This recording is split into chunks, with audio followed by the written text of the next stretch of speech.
A gente fala muito de risco e compliance, áreas muito coligadas e assim por diante. Mas em vários locais eu ouvia dizer que essa é a área de prevenção a negócios, não deixava a gente trabalhar. E algumas vezes a gente precisa dizer não, faz parte do negócio. Não é fácil dizer não, mas você precisa ter esse empoderamento e não simplesmente, você disse não, eu não quero nem saber. E aí essa área de risco que não diz o não e o cara não quer nem saber e passa por cima, é uma área de burocrática, para inglês ver, não serve para nada. Você prospecta um cliente e na hora do vamos ver, vai tentar abrir a conta, percebe que não deveria abrir aquela conta, você se coloca numa situação super constrangedora. Está no ar o Águila On Air, o podcast do Águila Hub que conecta inovação, tecnologia e negócios. Olá pessoal, esse é mais um episódio do Águila On Air, o nosso podcast da Águila Hub. A gente está hoje aqui, né, com alguns convidados, alguns amigos, tá? E é ótimo contar com a presença desses meus amigos aqui para eles contarem um pouquinho da história, né, uma história super rica da gestão de riscos no país. Tá? Eu estou aqui com o Mauro Rached e com o Luiz Lobo. Então, eu queria pedir primeiro para o Rached se apresentar, contar um pouco da sua jornada, sua bagagem profissional, por favor. Tudo bem? Beleza? Prazer estar aqui com vocês, Luiz, grande amigo. Bom, eu entrei no mercado financeiro há mais ou menos uns 30 anos, justamente fazendo gestão de risco, né?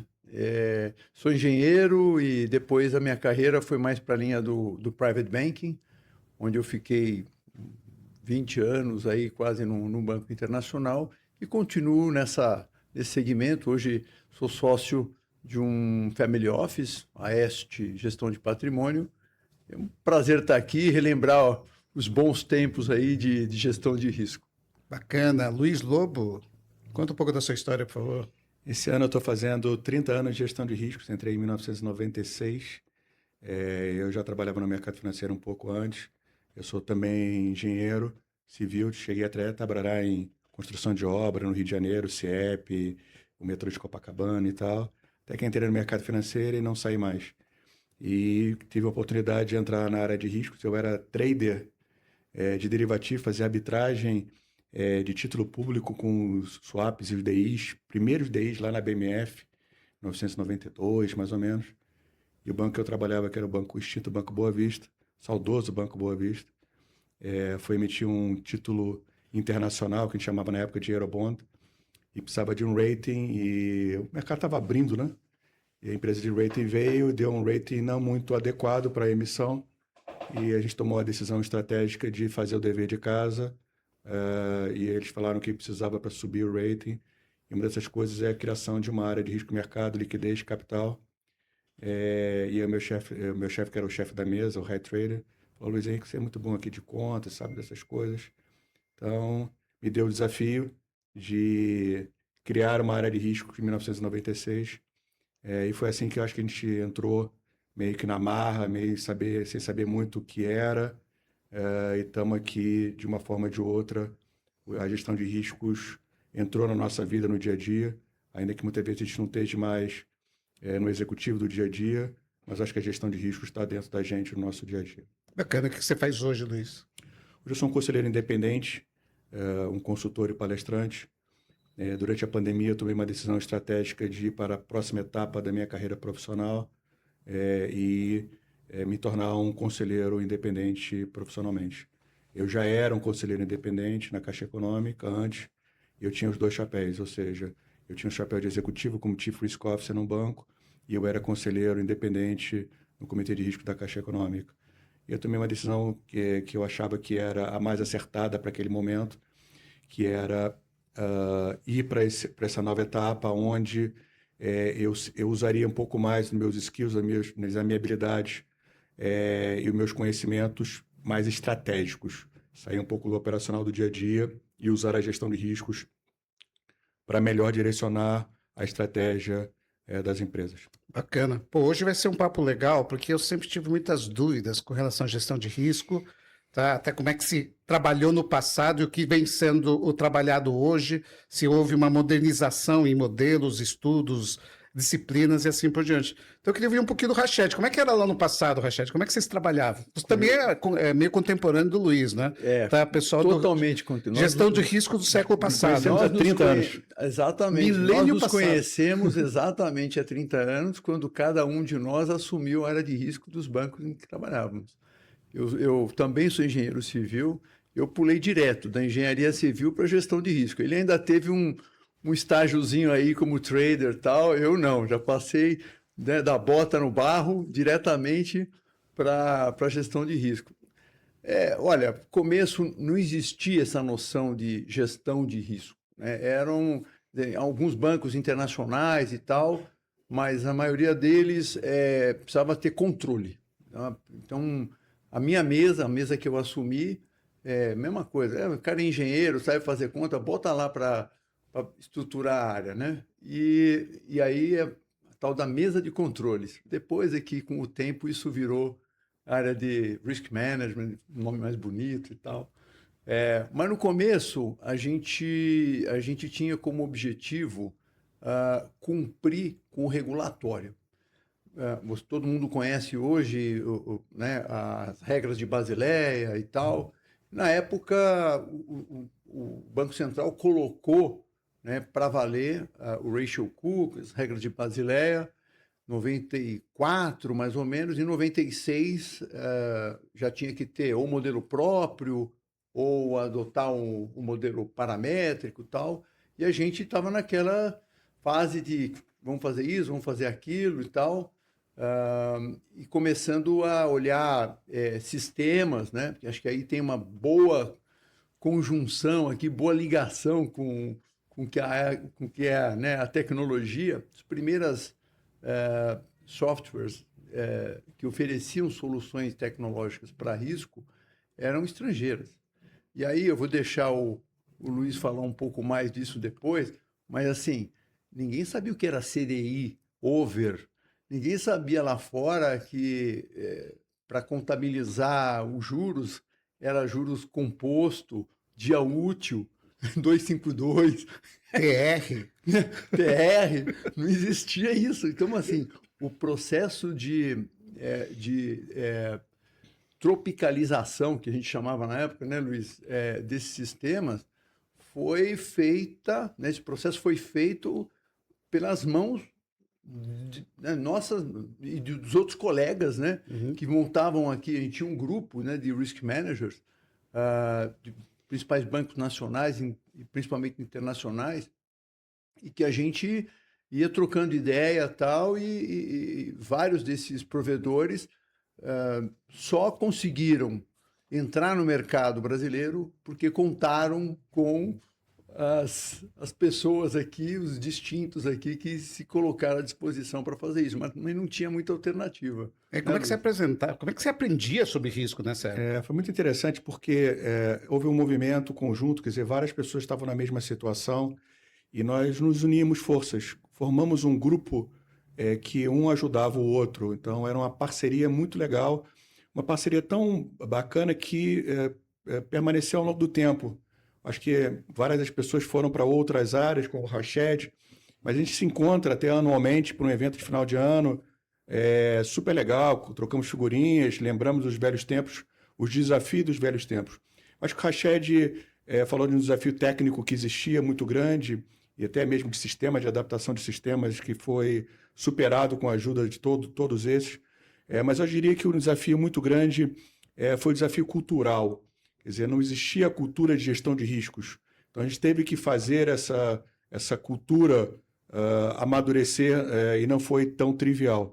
Eu me lembro a primeira vez que eu emiti o meu primeiro relatório e eu voltei para a mesa de operação, onde eu trabalhava há muitos anos e conhecia todos os meus amigos e super orgulhoso e feliz, e mostrei o meu primeiro relatório, qual era o VAR, qual era o stress, qual era os PV01, etc., tecnicamente.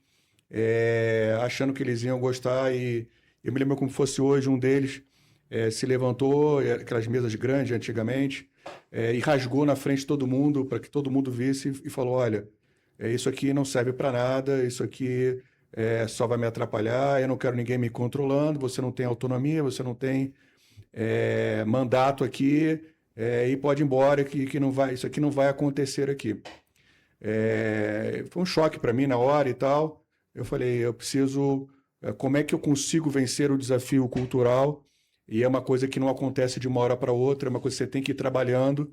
Eu diria que as gerações que vieram depois já herdaram muito dessa herança boa que a gente deixou, cultural, e hoje está na veia. A gestão de riscos é uma coisa que não é mais como era 30 anos atrás, aquele desafio onde as pessoas não acreditavam e olhavam ela de uma forma negativa, como uma coisa que fosse atrapalhar. Acho que hoje eles já percebem que a gestão de risco é uma coisa que vem para ajudar. Vem para te ajudar a tomar uma melhor decisão. Ela não vai tomar a decisão para você, mas ela vai te ajudar a que você tome uma decisão melhor. Acho que o amadurecimento ao longo desses últimos 30 anos e a evolução foi incrível, tá? Deixa eu exemplificar um pouquinho. Foi a mesma coisa, talvez no meu caso, a resistência talvez não tenha sido tão grande assim. Tão violenta. Tão né? violenta assim. Mas sabe quando o pessoal começou a dar valor? Em época de crise, nessa segunda metade dos anos 90, foi, né, um festival de crises, né? A crise do México, depois do Sudeste Asiático, crise russa, depois a crise do real. Então, enfim, crise não faltou, né? E numa dessas crises, o que acontecia? Você tinha uma marcação a mercado para baixo, né? Isso acabava impactando no resultado e o seu índice de Basileia, que era X, virava Y, onde Y é menor que X e perto do limite, né? E aí você, na área de risco que está controlando ali no dia a dia, essa sobra de capital, acabava sendo... vamos dizer assim, a área que era consultada para ver se determinadas operações poderiam ser fechadas ou não. Então, o trader passou a depender da área de risco para saber se podia fechar determinada operação de swap. Na época era muito comum, e estamos falando de um tempo em que os resultados das tesourarias vinham muito mais do mercado, né, do trading, junto ao mercado, e muito menos do trading junto aos clientes, como na maioria é hoje. Então, dependia muito, né, de poder saber que tipo de operação alocava mais capital naquele momento, em função dos critérios que eram de apuração de risco, e o volume. Então, muitas vezes, eu preciso fechar uma operação tal tamanho, e a gente tinha que ter isso online, para poder dizer, pode fechar até tantos milhões e tal. E aí que a gente passou a ter um grande valor para as mesas de trading. E aí o respeito foi exponencial. Você falou de um negócio que me chamou bastante atenção, é que a gente passou por tantas crises, eu já perdi até a conta de quantas crises que a gente passou. E a gente não foi preparado, não tinha um curso de gestão de crise, não tinha um livro de gestão de crise. Acho que a gente aprendeu na marra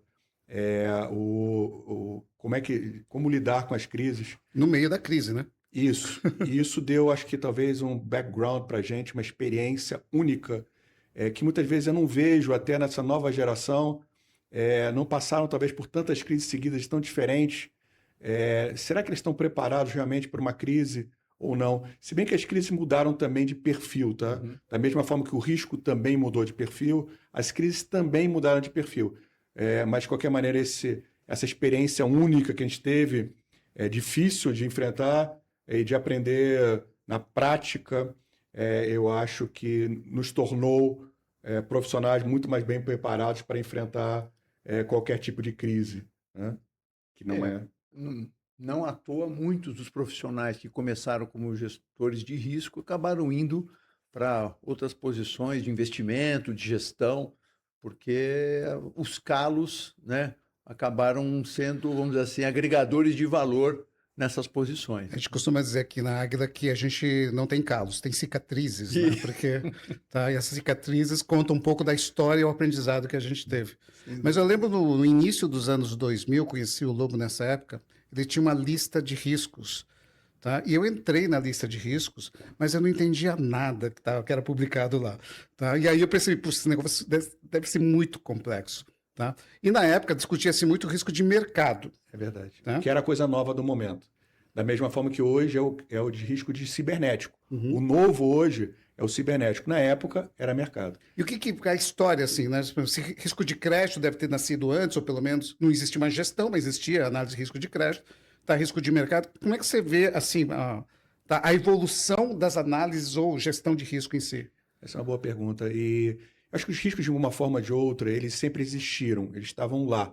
Talvez maior ou menor, mais perceptíveis e menos perceptíveis, tá? Eu acho que, para o mercado financeiro, acho que o risco de crédito é o mais tradicional, sempre existiu, e, consequentemente, as instituições financeiras sabiam lidar e tratar ele com mais tranquilidade, conhecimento. Tanto que as primeiras crises, os primeiros problemas aconteceram nas instituições financeiras por causa de risco de crédito. E a reação do mercado foi através, como o Rachad falou, do Acordo de Basileia. E o primeiro Acordo de Basileia na década de 80 foi sobre risco de crédito. Tá? E aí o mercado foi evoluindo, os derivativos chegaram e foram trazendo que o risco de mercado começasse a crescer. A volatilidade cambial começou a crescer, a volatilidade de taxa de juros começou a crescer. Então, esse risco começou a subir de importância, de relevância para as instituições financeiras e, consequentemente, as instituições começaram a trabalhar melhor, gerir melhor esse risco, mas também vieram as crises e as instituições começaram a quebrar por causa de risco de mercado. E assim foi. Depois veio Basileia II para exatamente ter risco de mercado.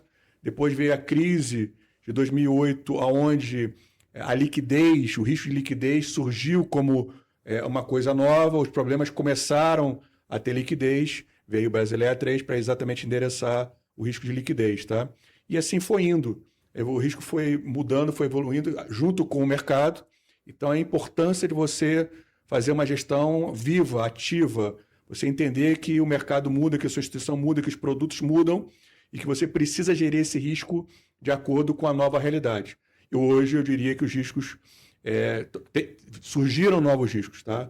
Por exemplo, eu acho que eu diria que cibernético nos últimos, 5, 10 anos tem crescido de importância significativa.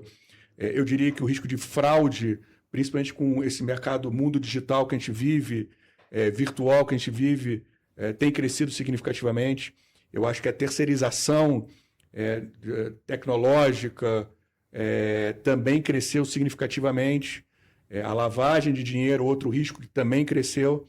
E o que eu tenho visto, olhando para frente, uma tendência muito atual, muito forte, na minha opinião, é que alguns riscos que são muito interconectados vão começar a ser tratados de uma forma um pouco mais alinhada. A gente viveu uma época onde risco de crédito, risco de mercado, liquidez, cada um tem sua área, e a gente não conversava muito entre essas áreas. E eu acho que depois, principalmente depois dos anos 2000, inclusive com normas novas, com a 4557, onde a visão integrada de riscos começou a ser mais valorizada. E eu acho que hoje, cada vez mais, isso mostra assertivo e mais valorizado. Então, risco cibernético, risco de fraude, terceiros, lavagem de dinheiro, tudo isso passa a ser uma única risco encadeado, um puxa o outro, um é um gatilho do outro, e isso eu acho que foi a evolução onde está nesse momento e para onde que a gente vai no futuro. Deixa eu completar uma coisa. O que a gente notava antes, né, quando a gente começou, é que vinha a regulação e o mercado tinha que se ajustar a ela, né?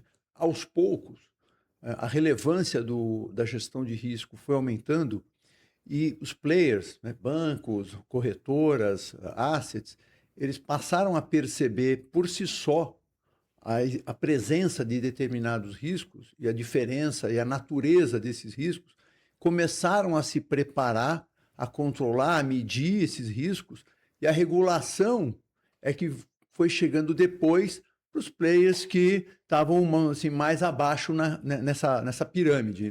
Na maturidade. Exatamente. Então, assim, isso eu acho que é muito, muito interessante ver que hoje a regulação vem depois, né? Uhum. E claro, tem um ajuste a ser feito, tal, mesmo quem já estava fazendo. Mas para quem já estava fazendo, o ajuste é muito mais fácil, né? Então, é interessante. E outra coisa também que as próprias, na época, não existia só a B3, tinha a BMF, CETIP, né? Quando a gente começou ali até Bovespa, né? Então você tinha tomadas de risco pelas tesourarias que chamavam margem, né? Então, assim, as próprias bolsas, Bovespa, principalmente a BMF, onde você tinha risco cambial e risco de juros sendo tradado, elas passaram a evoluir a partir da cultura de risco. E nós, esse grupo que formamos ali na segunda metade dos anos 90 de gestores de risco, contribuímos muito para as regras de chamada de margem. Porque antigamente, só para dar um exemplo, o cara estava dado no July e tomado no outubro, no DI, ele não netava. Uhum.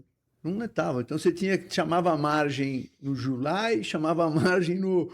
E o cara tinha que ter margem para isso. Então a gente contribuiu, né, com a BMF, nem lembro na época quem era, mas a gente contribuiu para, vamos dizer assim, estabelecer modelos, né, discussão, tinha fóruns e tal, modelos para poder fazer essa netagem E reduzir margem. e reduzir as margens ou o excesso de margem que acabava sendo exigido. Já que a gente está lembrando aqui das histórias e tal, tem duas coisas para contar, aproveitando os seus pontos.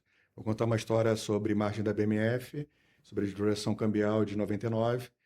Mas antes eu queria pegar ainda um pouco da resposta da sua pergunta sobre evolução. Eu diria que nos primeiros momentos a gente estava tratando de uma forma simplória, a gente estava entendendo, a gente estava amadurecendo, era coisa muito simples, muito básica, tá? Depois eu acho que o risco foi evoluindo para mais operacional, onde a gente estava mais preocupado em medir. Então, houve uma melhoria nas metodologias, no operacional do dia a dia, nos sistemas, na captura dos dados, que sempre foi um grande desafio, de ter o dado adequado para você conseguir fazer essas contas e tal. A conta em si, para muitas vezes as pessoas que não estavam na área podiam achar, como o Keide falou, que era difícil, complexo, mas na prática não é tanto assim. Quando você... Engenheiros civis, né? Mas isso evoluiu. Eu acho que a gente está evoluindo por uma nova etapa muito importante da gestão de riscos, que que eu chamo de etapa estratégica. Eu estava lembrando aqui, antes de começar, sobre uma reunião que eu tive ontem no comitê de risco que eu participo, e a gente estava revisando a RAS, o apetite a risco, a declaração de apetite a risco. Apetite a risco é um conceito muito importante de gestão de riscos que foi evoluindo.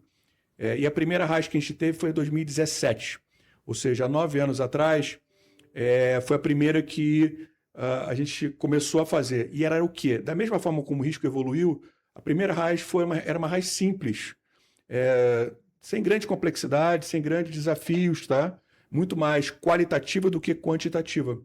Ao longo do tempo, ela foi evoluindo ao longo desses anos, e cada ano você vai melhorando, uma melhoria contínua.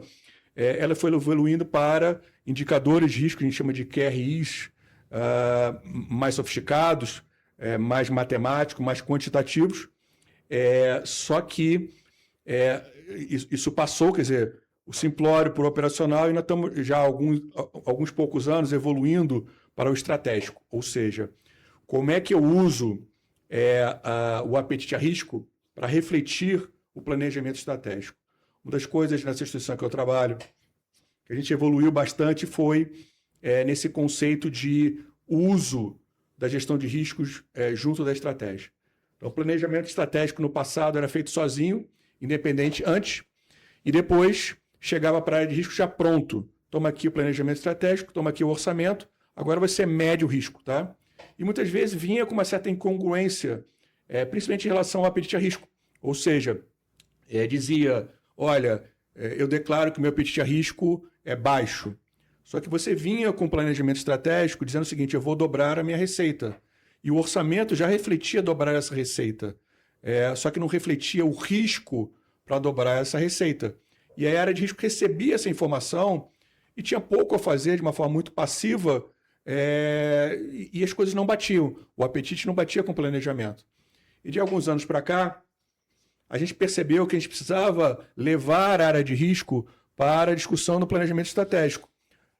Vamos discutir risco junto do planejamento estratégico, porque as coisas são únicas. Não dá para desassociar esses dois conceitos tão importantes. Tá? Isso evoluiu significativamente. Então, hoje, o planejamento e risco são discutidos juntos, e depois a gente sai, isso é refletido na RAIS, onde a gente tem quais são todas as principais definições do planejamento estratégico, quais são os riscos relevantes, importantes associados a cada dessas estratégias, porque a estratégia tem risco, tá? Não tem só dobrar a receita, existe um risco para dobrar a receita. Então, isso tudo é determinado e depois a gente deriva todos os indicadores que nós vamos medir se esse risco, se esse apetite está adequado à estratégia. Tá? Então, esse é um nível de maturidade e evolução que se demorou 9 anos para chegar, mas um nível muito sofisticado, e a gente consegue ver exatamente os benefícios práticos de uma melhor decisão. Então, a estratégia não fica solta. Então, mesmo a execução da estratégia, que é sempre um problema, então, muitas vezes as pessoas têm planejamento estratégico muito bons, mas são péssimos para executar o planejamento estratégico. Olha, eu disse que ia fazer isso, chegando no final do ano eu não consegui fazer. Por que você não conseguiu fazer? E um dos motivos até que eu explico isso é que muitas vezes quem executa a estratégia é a média gerência. E muitas vezes essa média gerência não conhece nem direito qual é a estratégia e muito menos qual é o apetite a risco e como é que ele está sendo medido. Tá? Então, ter essa cultura madura de gestão de riscos, não só no nível estratégico e de diretoria, mas você conseguir descer esse nível para a média gerência é que vai fazer com que você tenha um menor risco de execução da sua estratégia. Bacana. Não existe execução de estratégia sem percolar, né, os elementos da estratégia sobre a equipe. Né? Mesmo que você tenha que fazer isso de maneira, vamos dizer assim, filtrando, né, o que cada um precisa saber, mas o fundamental é que quem vai efetivamente executar o seu pedaço, né, da execução da estratégia saiba que aquilo faz parte de um todo e qual é esse todo fundamental, né? Bacana. Assim, quando eu conheci vocês, né, a gente falava muito de market risk e o quanto vocês eram especializados em market risk. Mas aqui já falou de vários outros tipos de riscos, né? Cibernético, risco operacional, risco de crédito e assim por diante. Tá? E assim, o quão eclético um gestor de risco precisa ser para ter, vamos dizer, o domínio em cima das variedades de risco? Bom, faz tempo que eu não faço gestão de risco como é que você vê profissão, mas eu vejo a capacidade. Assim, eu acho que o profissional de gestão de risco ele precisa ser eclético por natureza, porque primeiro porque a variedade, né, de riscos ela é cada vez maior, né? A sensibilidade ao risco é uma coisa que tem que ser inerente ao profissional. E aí a gente entra um pouco em perfil, né, de pessoas que vão fazer gestão de risco. Então, acho que existe sim um conjunto de perfis que é mais adequado para a gestão de risco, né? Qualquer um pode fazer gestão de risco? Qualquer um pode fazer, mas bem, só um conjunto específico é que vai conseguir fazer. Isso não tenho nenhuma dúvida. Então, eu acho assim que ser eclético significa saber exatamente sobre 1 ou 2 ou 3 tipos de risco e ter, vamos dizer assim, uma fundamentação bastante razoável sobre os demais riscos. Por quê? Primeiro, porque os riscos acabam tendo, vamos dizer assim, pontos de encontro, né? Onde eles convergem e, às vezes, vamos dizer assim, eles podem se neutralizar ou reduzir em função do controle que se faz de um tipo de risco. Automaticamente você já está atenuando alguns outros riscos, então é importante você conhecer razoavelmente toda a natureza de risco que está influenciando a tua operação, o teu negócio, e segundo, porque, ao contrário, eles podem, vamos dizer assim, exponencializar o risco se houver falhas. É como se fosse, vamos dizer assim, uma fileira. Você está imagina uma guerra medieval onde você tem aquela frente, né, e que não pode ser rompida, e depois você tem a segunda linha, a terceira linha. Então, se você não souber colocar bem, né, a cavalaria, a tua infantaria e colocar as linhas atrás adequadamente, você vai perder a guerra, né, ou pelo menos essa batalha. Então, saber, conhecer, ser eclético significa ter a capacidade de avaliar bem os riscos que você é responsável e avaliar razoavelmente outros riscos para ver a interação entre eles. Eu queria perguntar para o Lobo também, tá? E você já está mais engajado no dia a dia de risco, como é que você identifica que alguma coisa que não tem nada a ver com o que você estava estudando virou um risco? Deixa eu só complementar primeiro o que o Rachel falou, que está perfeito, você tem que ser realmente multifuncional, eclético e tal. Eu vou falar sobre duas coisas. A gente está falando muito sobre evolução hoje, tá? Eu vou falar um pouquinho sobre a evolução da carreira do gestor de risco, tá? Então, como ele falou, no começo a gente é muito mais técnico, onde o hard skills, o conhecimento técnico, a metodologia, a norma, ela é muito importante para aquele analista que está no dia a dia começando, tá? Só que a gente percebe que, ao longo do tempo, outros requerimentos começam a ser mais importantes. E eu diria que aí entra toda a parte de habilidade comportamental. Então, quando você chega no nível de gerencial, você precisa ter essa habilidade de saber lidar com outras áreas, de você saber negociar com outras áreas, você saber comunicar com outras áreas, saber vender o seu argumento, argumentar. Tudo isso se torna cada vez mais importante. E aí você vai subindo na sua escala, na sua responsabilidade, e você vai sendo menos técnico e, digamos, mais político, mais comercial, faz parte do negócio. Uhum. E aí quando você normalmente começa a receber outras áreas.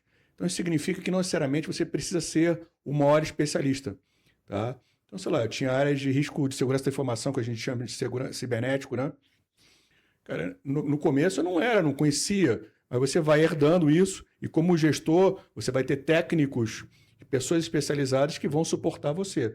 Quem faz não é só você, é seu time. Uhum. Então, o grande desafio é você montar o seu time adequado, com as peças adequadas, com pessoas boas que vão conseguir suportar tecnicamente aquilo que você precisa. E ao longo do tempo você vai entendendo o que é importante realmente, o que é relevante realmente.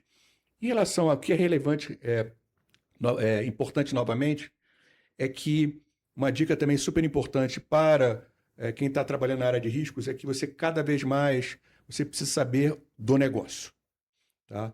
É o negócio, o risco está no negócio. Então, se você não entende o negócio, você não consegue entender também qual é o risco que você tem. Então, muitas vezes eu percebo que as pessoas são muito boas tecnicamente, mas não conseguem entender o negócio. Então, eu acho que tem que dar uma volta um pouco, retornar um pouco e falar, olha, o que é o negócio? O que é a minha empresa? Como é que é o meu processo? Quais são meus sistemas? Onde estão meus dados? Tudo isso faz parte do negócio e é isso que você vai percebendo aonde estão os riscos. Os riscos mudam, tá? De modo geral, como você trata o risco não importa muito. Como você trata o risco de crédito, como você trata o risco de mercado, liquidez, operacional. Você tem que entender qual é o risco, você tem que quantificar qual é o risco, você tem que tomar uma decisão se você o que você vai fazer com esse risco, tá? Muda um pouco a forma de quantificar, muda um pouco, mas a essência da gestão de riscos não importa entre um e outro, tá? Então, um bom gestor de risco, quando ele entende a essência, quando ele entende o negócio, ele tem total capacidade de receber outros riscos, quando ele está preparado, quando ele está maduro. Isso é de uma forma bem trivial. Então, não vejo assim um grande desafio. O maior desafio é ele entender o negócio e ele conseguir visualizar os riscos que aquele negócio tem. Esse, para mim, é um belo desafio. Bacana. Tem uma outra pergunta aqui que é um pouco mais chata, tá? Uhum. Então, a gente fala muito de risco e compliance, áreas muito coligadas, assim por diante. mas em vários locais eu ouvia dizer que essa é a área de prevenção a negócios, não deixava a gente trabalhar. Tá, como é que vocês veem esse tipo de comentário? Primeiro vamos ver como é que o negócio vê Isso, essas como é que o áreas. negócio. Depois eu vou me defender. Olha, tem gente que fala que o compliance é o mal necessário, né? Eu não vejo dessa forma. Eu acho que o compliance é um amigo, né? E eu falei isso para vários dos compliance officers com quem eu trabalhei, né? Compliance, para a gente, é a nossa primeira linha de defesa. Pra você ter uma ideia, né? Eu trabalhava num private bank, de banco internacional, e eu me preocupava, né, com quem a gente ia prospectar. Por quê? Porque você prospecta um cliente e na hora do vamos ver, vai tentar abrir a conta, percebe que não deveria abrir aquela conta, você se coloca numa situação super constrangedora, né? E coloca a instituição também numa posição ruim, né? Então, muito antes de ter todas essas estruturas de compliance que a gente tem hoje e tal, estou falando aí no começo dos anos 2000, a gente já instituiu uma espécie de signing preliminar, né, para ver se poderia colocar aquele cliente como um cliente prospectivo, né? Inventou até uma tal de ficha de inclusão de cliente, né? Mas por quê? Porque não dá para trabalhar num mundo que a gente quer as coisas cada vez mais certinhas, corretas, e precisa realmente, a gente precisa caminhar para isso, né? Um mundo mais ético, que respeite mais a comunidade de forma geral. A gente precisa ter fundamentos e áreas que cuidem da preservação desses fundamentos. E para a gente, fazer negócio sem ter esse filtro, sem ter a observação desses fundamentos, é um risco que acho que nenhuma corporação gostaria ou deveria gostar de correr hoje, né? Então, assim, eu acho que tem exageros, tanto de um lado quanto de outro, ou seja, exageros de falta de compliance e exageros de excesso de compliance, né? Eu acho que o legal, né, a busca, né, do grande, do Graal, né, do Santo Graal, é o equilíbrio, né? O equilíbrio. Isso é fundamental. E aí é difícil você encontrar equilíbrio quando você não tem uma visão do todo, tá? Ou quando você tem profissionais que não entendem a estratégia, ou profissionais que não têm a experiência para, vamos dizer assim, para medir o grau de risco que é você aceitar uma situação que aparentemente parece ser de maior risco, mas que a experiência já mostra que não é, por conta de situações do dia a dia que acabam mostrando para você que aquilo é muito mais um falso positivo do que efetivamente um problema. E do outro lado também, né, a gente não pode também ter um compliance que diz sim para tudo. Uhum. Esse é um compliance, é um desserviço. A organização está ali correndo riscos que nem sabe quais são, alocando recursos para uma área que não está fazendo o seu papel, normalmente porque ou ela está ligada hierarquicamente a uma área que não deveria, então você tem um conflito de interesse, vamos dizer assim, ridiculamente maltratado, né? Ou porque a pessoa tem receio de dizer não e ser mandado embora, né? Então, assim, o equilíbrio, para mim, equilíbrio é a palavra-chave quando a gente fala de uma área de compliance e a aplicação do compliance a um negócio. Essa é a vantagem da área de risco exportar pessoas para a área de negócio. Porque depois, quando elas entram na área de negócio, fica muito mais fácil a nossa conversa.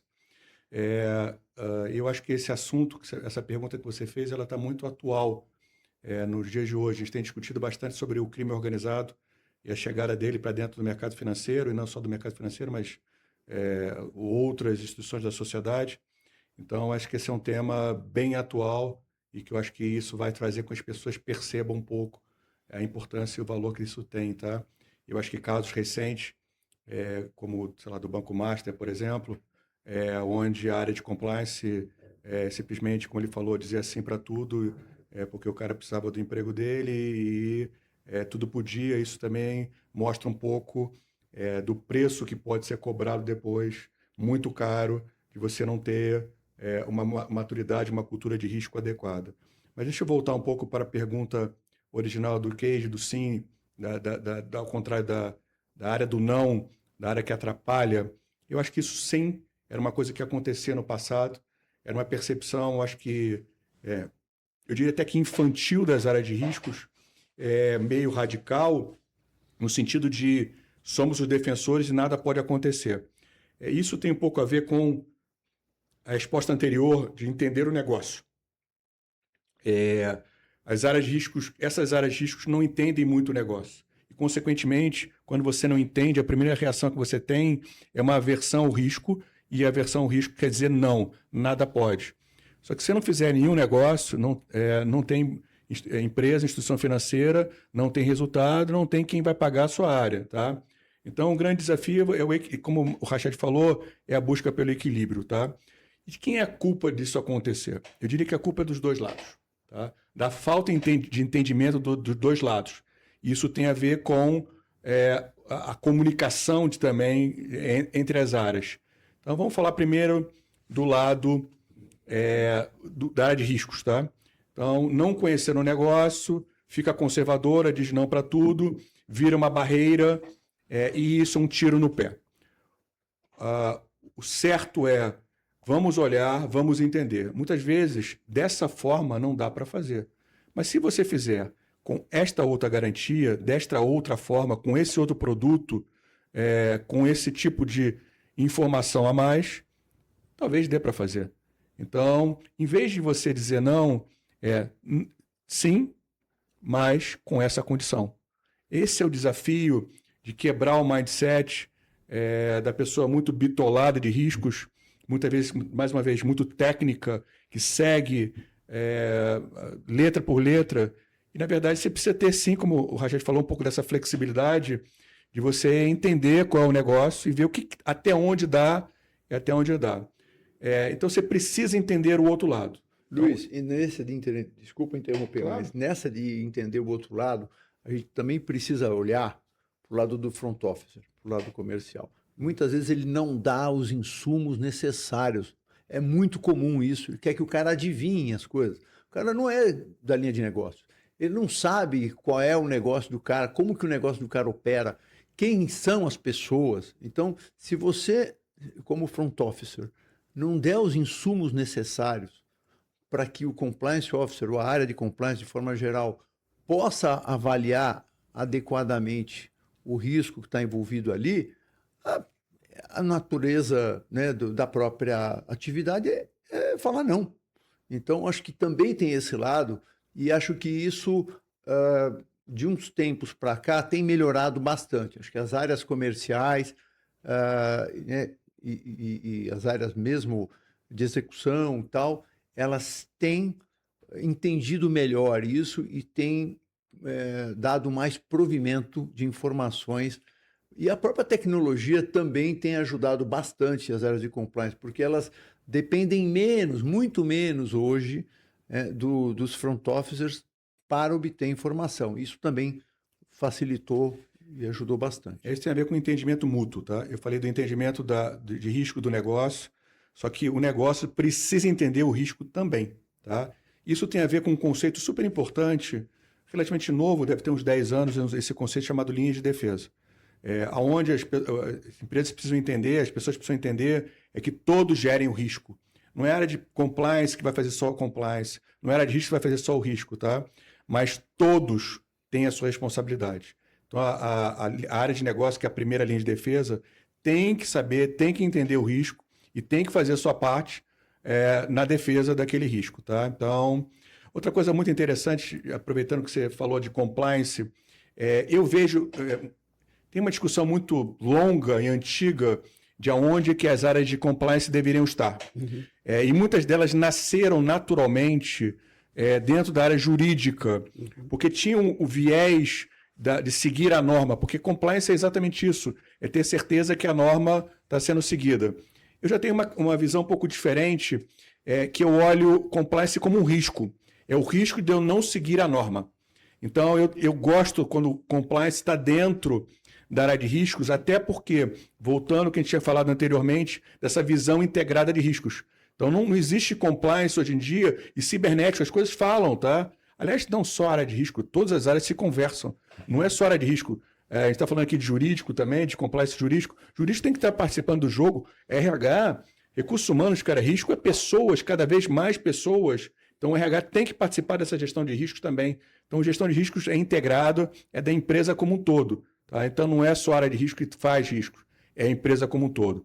Primeira linha de defesa com área de negócios, segunda linha de defesa com compliance, com riscos, com controles internos, terceira linha de defesa com auditoria interna e a quarta linha de defesa, que não está no modelo original, mas eu acrescento, que eu gosto de acrescentar, que é exatamente a governança. A governança é a quarta linha de defesa.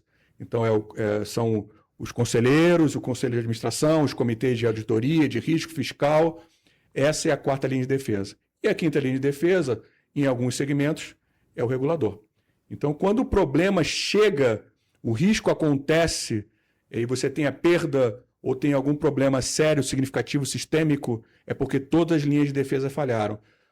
Negócio, deixou entrar um negócio ruim, a área de riscos não viu, não percebeu esse negócio ruim e deixou passar, seja ativamente ou seja passivamente. Então pode ser, olha, ele até viu e preferiu ficar calado, como você comentou, e isso, infelizmente, é uma realidade, dado a falta de independência do negócio. Aliás, aproveitando independência, um erro muito comum que as áreas de riscos é confundir independência com distância. Tá? A área de risco precisa estar do lado, junto. Cara, eu sou independente, mas não quer dizer que eu não sou parceiro, que eu não posso estar perto. Independência não é isso. Tomem cuidado, porque as pessoas confundem muito. Eu não vou me misturar, eu não posso almoçar com ele, eu não vou no happy hour, eu não vou sentar lá na mesa de operação, eu não posso ir lá porque eu sou independente. Não é isso, ao contrário. Você está dando um tiro no pé, se escondendo, não entendendo o que está acontecendo, fingindo que não está acontecendo o que está acontecendo. Você tem que estar lá perto para saber o que está acontecendo, para poder ter a leitura e ajudar a melhor gerir esse risco e tomar essa decisão. Boa, bem lembrado. Acho que isso é uma dica importante para todas as áreas que fazem algum tipo de gestão de risco, controle. Ou seja, dá para ser amigo do pessoal de risco e compliance, né? Não precisa ser amigo, mas também você não precisa ser inimigo ou né, a gente ser tem totalmente rótulo ausente. A gente tem rótulo do chato, tá? Tá lá, isso dificilmente é inevitável. Mas na hora que os outros te veem como um parceiro e não como chato, a vida melhora significativamente. As coisas começam a fluir. Tá todo mundo no mesmo barco. Eu comparo com um barco a remo, tá? Nós estamos num barco a remo, numa competição, e está todo mundo remando na mesma passo, tá? Na mesma direção. Não adianta eu querer não remar e o outro remar. Estão remando juntos, tá? Na direção correta. Esse é o desafio. Você tendo essa familiaridade, esse relacionamento, você tem mais moral para dizer não. Porque ninguém pode dizer, pô, mas você não sabe nada, por que você está vindo falar? Não, eu sei, eu convivo, eu conheço, e eu estou dizendo não porque eu tenho convicção de que isso vai dar problema. E é a cultura e é a governança que dão esse empoderamento fundamental para que risco possa dizer não. Porque algumas vezes a gente precisa dizer não. Faz parte do negócio. Não é fácil dizer não, mas você precisa ter esse empoderamento e não simplesmente, você disse não, eu não quero nem saber. E aí essa área de risco que não diz o não e o cara não quer nem saber e passa por cima, é uma área de burocrática para inglês ver, não serve para nada. É melhor mandar todo mundo embora e dizer que não tem. Para completar, a governança, ela institucionaliza a relevância do controle da gestão de risco. Então, você não precisa depender de fulano ou cicrano para fazer com que uma decisão, uma observação da área de risco prevaleça. A governança se encarrega disso. Excelente. Gente, assim, com a autoridade me dada pela direção, tá? Eu tenho que informá-los que a gente está 1 hora conversando aqui, Olha, tá? E tem muita pergunta ainda para ser feita. Talvez a gente marque um segundo podcast, porque tem um monte de coisa que eu queria discutir. Risco cyber, risco cripto, riscos de inteligência artificial, que talvez seja uma... Vamos voltar, com certeza. Tá, e acho que vale a pena a gente marcar mais uma, tá? Fechado. Eu queria agradecer vocês pela presença. Pô, o papo foi super rico, né? Eu aprendi bastante novamente. Acho que tem muita gente da área de gestão de risco que vai babar, né, nessa conversa que a gente teve aqui com 2 pessoas super experientes, tá? Novamente, queria agradecer a participação de você e passar, né, a palavra final primeiro para o Rached. Por que para mim? Manda o cara primeiro aí, pô. Não, eu só tenho a agradecer. Eu estou afastado, né, da gestão de risco como profissão há bastante tempo, mas a gestão de risco nunca se afastou de mim. Então, eu acho que uma coisa que fez com que eu galgasse os passos que eu galguei ao longo da carreira, em parte foi porque eu tinha essa sensibilidade, e até hoje eu tenho essa sensibilidade ao risco, e os fundamentos da gestão de risco me impulsionaram desde o começo, e estou muito grato a muitas pessoas, né, que acreditaram na gestão de risco e me colocaram nisso, aos meus pares, como o Luiz aqui, que me ensinaram muito. Acho que a gente se ensinou mutuamente, né? E acho que tem muita coisa para acontecer, né, na gestão de risco, e ela é fundamental como instrumento de execução de estratégia de qualquer negócio. Bacana. Luiz? Poxa, adorei o papo, fluiu tão fácil, e a gente conhece há tanto tempo, a gente sabe que a conversa flui tão bem. A gente falou sobre assuntos tão estratégicos, tão relevantes, na minha opinião, que nem sempre são abordados no dia a dia. Eu espero que essa conversa faça as pessoas refletirem um pouco mais sobre esses temas. Infelizmente, 1 hora passa rápido, tem muito mais do que falar. Eu gostaria de muito falar sobre esses novos riscos emergentes, como você falou, cibernético, fraudes, operacional. Isso tudo faz parte, eu acho que, dos desafios para o futuro. Vou cobrar esse convite para que a gente volte aqui, especificamente, a gente faça um só sobre isso, que merece, tá? Ótimo. Com certeza. Tá? Obrigado pelo convite mais uma vez. Espero que as pessoas gostem, e qualquer coisa a gente está aqui disponível para conversar, trocar figurinhas. Tá bom? Novamente, muito obrigado. Eu que agradeço. Obrigado a vocês. Pessoal, esse foi mais um episódio do Águila On Air, o nosso podcast da Águila Hub. Espero que vocês tenham gostado. Acompanhe a gente nas redes sociais e até a próxima. Muito obrigado. Está no ar o Águila On Air, o podcast do Águila Hub que conecta inovação, tecnologia e negócios.